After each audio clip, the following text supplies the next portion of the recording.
wa bodi ya ligi kuu Tanzania.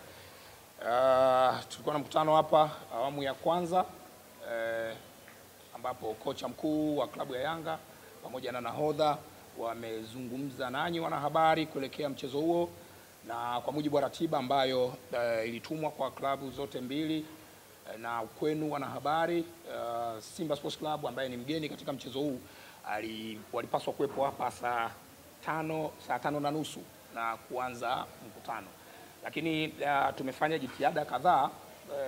Bahati mbaya sana wahusika wamekuwa hawapatikani kwenye simu, kwa hiyo tunashindwa kuelewa changamoto hasa ni nini mpaka sasa hivi, lakini bado hawajafika kwenye eneo la mkutano.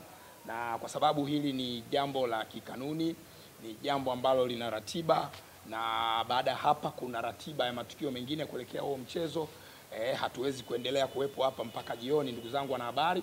Kwa hiyo nitumie fursa hii kusema rasmi kwamba tunamaliza mkutano wetu rasmi na kwamba taarifa nyingine zitatolewa hapo baadaye. Kwa hiyo kila kitu kiko sawa, na kwamba tumewakosa Simba Sports Club ili watueleze changamoto, kama kuna changamoto yoyote ambayo wamekutana nayo huko njiani wakiwa wanakuja au la. Kwa hiyo tunaendelea kuwatafuta, tutakapojua nini changamoto tutawajuza kupitia kurasa zetu za mitandao ya kijamii na maeneo mengine muhimu. Kuna swali na hilo jambo jamani? Taarifa na maswali? Sawa, tusikie swali moja bali. Swali moja tu.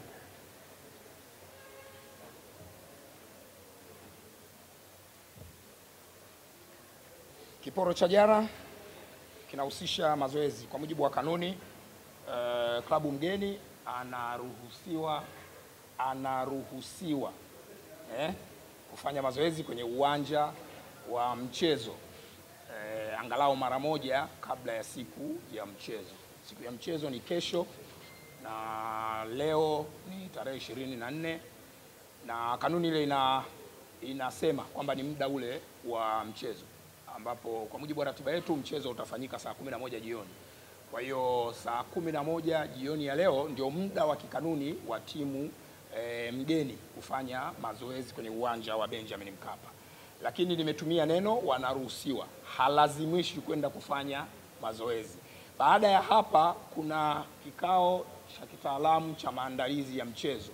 Kwenye kile kikao timu zote mbili zinakuwepo, na inawezekana uamuzi wa wao kwenda kufanya mazoezi au kutokwenda unaweza ukawa communicated huko. Kwa hiyo kwa sasa hivi hapa ninachoweza kusema ama kuwajuza wanahabari kwamba tuvute subira, confirmation yote ikishafanyika basi tutashare kupitia kurasa zetu, na nitawaalika wanahabari kwa ajili ya kufanya coverage kwenye dakika 15 za mwanzo za mazoezi ya timu mgeni.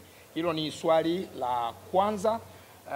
Swali la pili, muuliza swali amezungumzia swala la waamuzi. Jana tulitangaza waamuzi wa mchezo, waamuzi wanne kutoka Misri na mtathmini wa waamuzi kutoka nchini Somalia. Ametumia neno taharuki. Mimi sidhani kama taharuki ni neno sahihi sana. Ni vile watu ni habari ambayo kutokana na upekee wa mchezo wenyewe, upekee wa tukio lenyewe, na watu wameipokea vile vile kiupekee. Amesema pia kanuni, muuliza swali amesema kanuni hazisemi chochote kuhusiana na hilo. Ni kweli, kanuni hazizuii TFF kupitia kamati yake ya waamuzi kuleta muamuzi kutoka nje ya Tanzania kwa ajili ya kusimamia mchezo wa ligi. Kanuni inaeleza sifa za waamuzi wanaoweza kusimamia huo mchezo.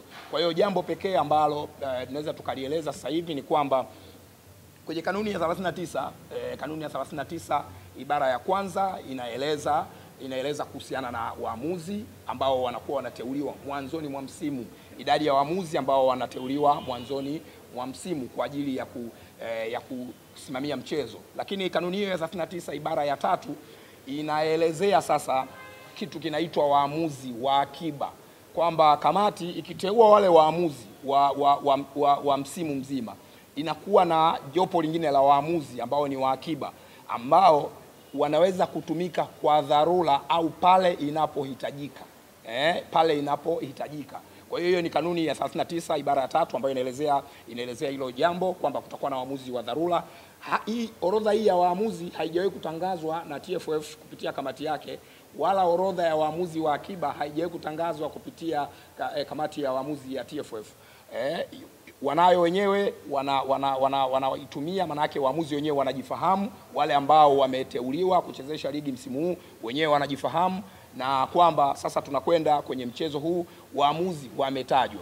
Kitu kingine ambacho tunaweza kukieleza ili wadau wengine wafahamu ni kwamba waamuzi walioteuliwa ni waamuzi wa kiwango cha juu sana, waamuzi ambao majina yao si mageni masikioni kwetu na wala machoni kwetu.